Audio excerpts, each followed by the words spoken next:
Scooters are a form of micromobility. Micromobility started primarily as bicycles or bike sharings, and it evolved to scooters. What's interesting about scooters is that over the last year, they have increased ridership faster than Uber or Lyft have, so the pace of change has just been amazing. And today, it's over 240,000 rides a day. That generates over $1 million in revenue a day across all the scooter subscriptions, and is growing rapidly.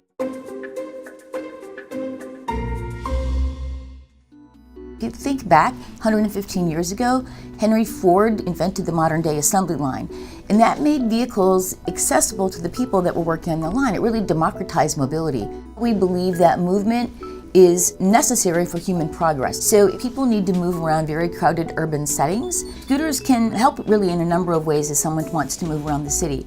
Very popular use of scooters is getting from point A to point B when that distance is very small, usually under a mile, a couple miles. Another way that scooters are very popular is last or first mile.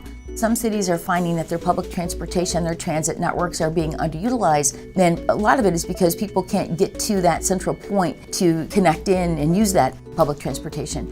So with scooters, we can maybe help get people to them or from that stop to their destination. In addition to urban settings, a very popular place for scooters is universities. And also they are accessible from an affordability perspective because it is too much trouble to own a vehicle. It's too expensive to house it and keep it.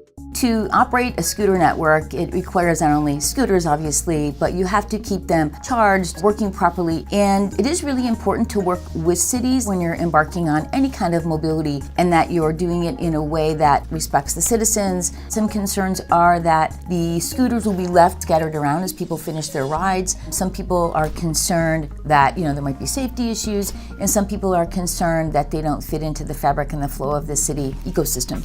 And so we are working actively with cities before we show up. We don't show up until we have worked with the city and make sure that we address any concerns that anybody might have about scooters operating. I think what we're going to see in the future is more and more cities focusing on bike lanes or alternative ways to get around the city because it helps relieve congestion and also gives some of the city back to the people.